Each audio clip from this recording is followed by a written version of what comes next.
பிஸ்மில்லாஹிர்ரஹ்மானிர்ரஹீம். அல்ஹம்துலில்லாஹ் வஸ்ஸலாத்து வஸ்ஸலாமு அலா ரசூலில்லாஹ் வ மன் வஅலா. அன்புள்ள சகோதர சகோதரிகளே, ஜகாத்துல் ஃபித்ரை பெற்றோருக்கு கொடுக்கலாமா என்பதை பொறுத்தவரையில் பொதுவாக ஜகாத் பொருட்களில் அது கணக்கிட்டு கொடுக்கக்கூடிய இஸ்லாத்துடைய ருக்குன்களில் ஒன்றான ஜகாத்தாக இருந்தாலும் சரி, அல்லது ரமலான் கடைசியில் கொடுக்கக்கூடிய ஜகாத்துல் ஃபித்ராக இருந்தாலும் சரி, யாருக்கு நாம் செலவு செய்வது கட்டாயமாக மார்க்கம் ஆக்கியிருக்கிறதோ அவர்களுக்கு இந்த ஜகாத் பொருளை கொடுக்க முடியாது. இது பெரும்பாலான எல்லா உலமாக்களும் ஏற்றுக்கொண்ட ஒரு விடயமாகும். அந்த வகையில் பெற்றோரை பொறுத்தவரையில் அவர்களுக்கு நாம் செலவு செய்வது வாஜிப், கட்டாயம். எனவே யாருக்கெல்லாம் நாம் கட்டாயம் செலவு செய்ய வேண்டியிருக்கிறதோ அவர்களுக்கு ஜகாத் பொருளை கொடுக்க முடியாது.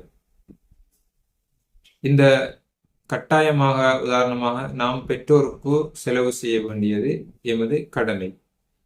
எனவே அவர்களுக்கு இந்த ஜகாத்துல் ஃபித்ரையோ ஜகாத் பொருளையோ கொடுத்து விட்டு நாம் அவர்களை கவனித்து விட்டோம் என்று சொல்ல முடியாது.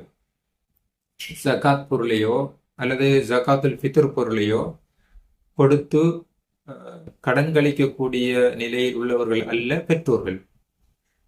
எந்த நிலையிலும் நாங்கள் அவர்களை கவனிக்க வேண்டும். அப்படி கவனிக்காமல் விடுவது உக்கூக்குல் வாலிதைனுக்குள் அது வந்து சேர்ந்துவிடும். பெற்றோரை கொடுமைப்படுத்தக்கூடிய, பெற்றோருக்கு துரோகம் செய்யக்கூடிய, பெற்றோருக்கு கஷ்டம் கொடுக்கக்கூடிய ஒரு நிலைக்கு அது வந்துவிடும்.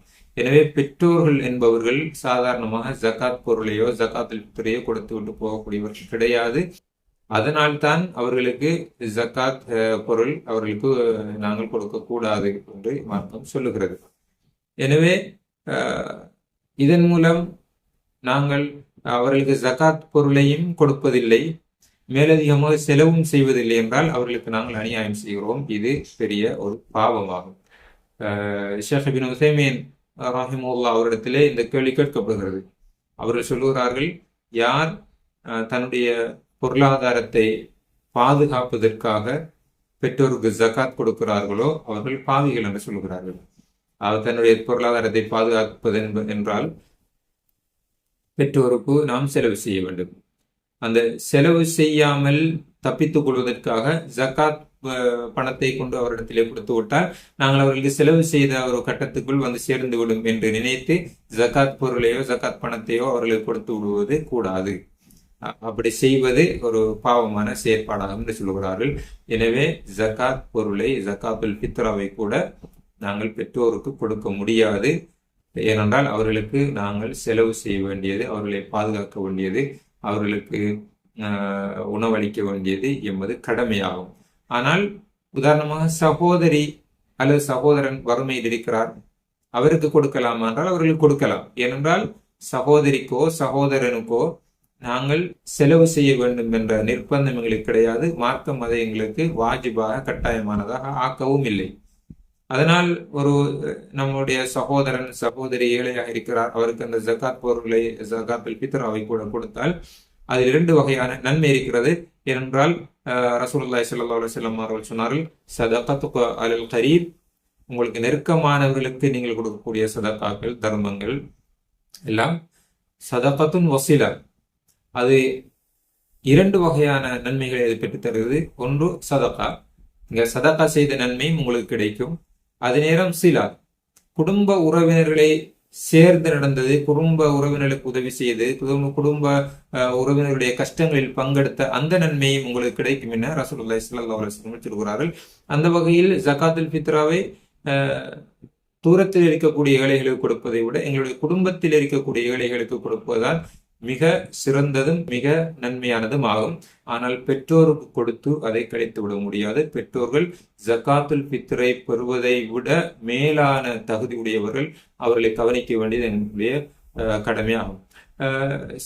சில சகோதரர்கள் ஜகாத்துல் ஃபித்ராவை கொடுக்கின்ற போது ஒரு பெருமைக்காக அல்லது கொடுக்க வேண்டும் என்கின்ற அல்லது நானும் கொடுக்கிறேன் என்று பெயரெடுத்துக் கொள்ள வேண்டும் என்பதற்காக நிறைய ஜகாத்துல் ஃபித்ராவை அல்லது ஜகாத் பணத்தை குடும்பத்துக்கு வெளியே உள்ள நிறைய பேர் கொடுப்பார்கள். ஆனால் அங்கே குடும்ப உறவினர்கள், சகோதரிகளுடன் பிறந்த சகோதரர்கள் கஷ்டத்தில் இருப்பார்கள். அவர்களை கண்டுகொள்ள மாட்டார்கள்.